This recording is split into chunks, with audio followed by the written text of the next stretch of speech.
Hey everybody, Joe Lowry, what a day. Happy Tuesday, Taco Tuesday for you. That's what I like to call it. Whatever you call it, we are just one day away from being halfway through the week. Today is December 5th. Today is actual National Bathtub Party Day. That's right. Bathtub Party Day was created as a way to skip the ordinary everyday shower and to luxuriate in the pure pleasure of a good soak in the tub. That's right. Calgon, take me away. Remember that one? Anyways, Boston Celtics improved last night to 21-4 with a 111-100 win over the Milwaukee Bucks at the Garden. Kyrie Irving led all scorers with 32 points. This is the C's third win in a row. Next up for the Celtics are the Dallas Mavericks. They come to town Friday night at the Garden. Meanwhile, the Bruins, hot off a shutout win over the weekend, fell to the Nashville Predators 5-3. Goals scored by Chara, McAvoy, and Pasternak. And Rask got the loss. Bruins host the Phoenix Coyotes on Thursday night at the Garden. Well, in case you missed it last night, an ugly scene of Monday Night Football in the first quarter as Bengals receiver Josh Malone collided with Steelers linebacker Ryan Shazier. Shazier immediately lost feeling in his legs. He was carted off and taken directly to the University of Cincinnati Medical Center where he underwent an MRI and CT scan. Now, Shazier's injury does not require surgery at this time. He was kept overnight for observation, obviously developing story, thoughts, and prayers headed to him at this time. And as reported yesterday, New England Patriots tight end Rob Gronkowski, he got suspended for that one game for violating the NFL's unnecessary roughness rules. Now, news out of Foxborough that Gronk is appealing the suspension today. If it is held up, Gronk will not be allowed to play in next Monday night's game against the Dolphins in Miami. Well, it was just a matter of time, but McDonald's getting back into that ever-popular dollar menu. Remember the dollar menu? But this time it's going to be a little different. The dollar menu will feature certain $1, $2, and $3 items. The dollar menu was discontinued 2 years ago, but will return next month.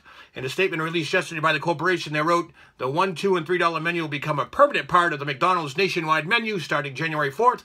There are a dozen items on the menu, including a sausage burrito for $1, a bacon McDouble for $2, and a Happy Meal for $3. Not bad. Late night munchers rejoice. Well, with the recent firing of longtime NBC host Matt Lauer, sources inside the network say the vibe on the Today Show is nothing but terrible. Sources are saying that Savannah Guthrie is seen as heartbroken. Her and Matt were very close. Now, last week, NBC News chairman Andrew Lack fired the veteran journalist after one of the 59-year-old's female colleagues claimed he engaged in inappropriate sexual behavior in the workplace. Since the firing, the mood at Studio One Hey has been nothing but solemn. Executives have treated this firing as that of a death of a close relative.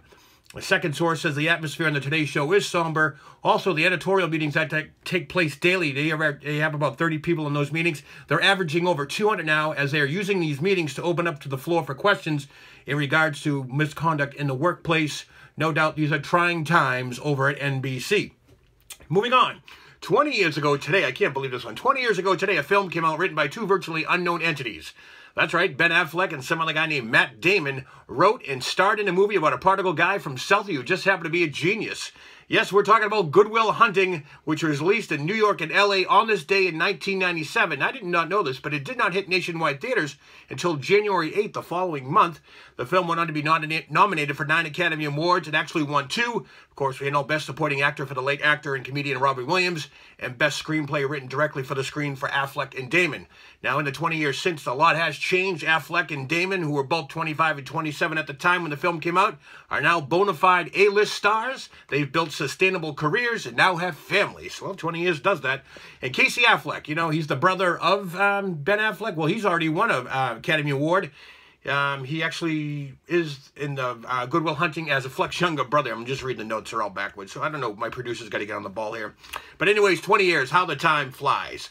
Well, this one's just a shocker here. The International Olympic Committee has banned Russia as a team in the upcoming Winter Olympics in South Korea. That's right, folks. However, they are allowing the athletes to compete under a neutral flag, whatever that means. I don't have to make up your own flag now. The committee made the announcement just this afternoon. The absurd situation has been going on since 2014 when a German documentary revealed the existence of a comprehensive doping system run by the Russian government. Additional revelations came out when a New York Times article revealed that a member of the World Anti-Doping Agency confirmed that the Russians were being investigated for doping of its athletes. Now, the article goes on to contain elaborate information in regards to how sophisticated the Russians were with supplying drugs to the athletes. As of right now, we're not aware of any type of appeal from the Russians, but needless to say, the IOC has now banned Russia from the Winter Olympics coming up in South Korea. Well, news out of the music world, award-winning artist and singer John Mayer, he was rushed to an New Orleans hospital today for what appears to be an emergency appendectomy. Ouch.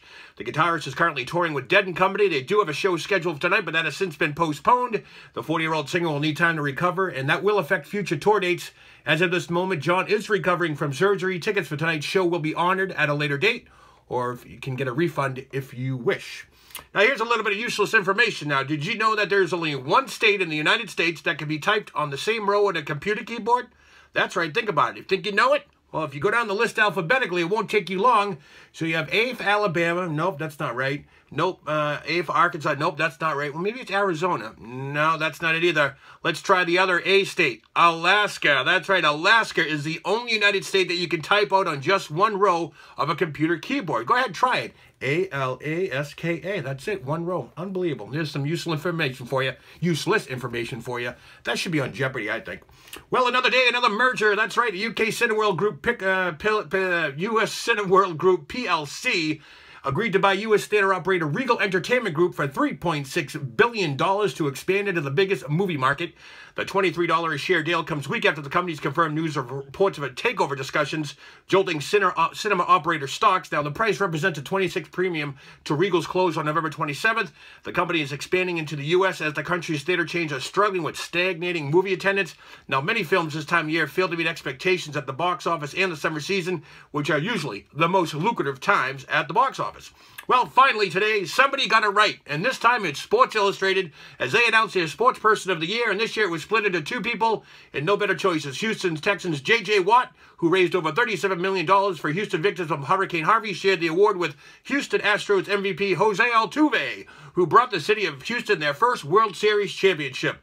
Sports Illustrated Executive Director Steve Cannella chose the pair because J.J. Watt and Jose Altuve perfectly embodied the Houston Strong slogan the city adopted in the wake of the August hurricane and its catastrophic flooding. Way to go there. All I can say is well done, Sports Illustrated. These two both worthy of this award. Folks, don't forget, visit my YouTube page, www.youtube.com/Joe Lowry. What a day. I'm going to say it again. You got to hit that subscribe button. Why? It's free, it's free, it's free. Tell your friends, family, everybody else. That's it for me today. Enjoy the rest of your Taco Tuesday. We're back at it tomorrow. Tomorrow's hump day. The week's middle finger. I'm Joe Lowry. What a day.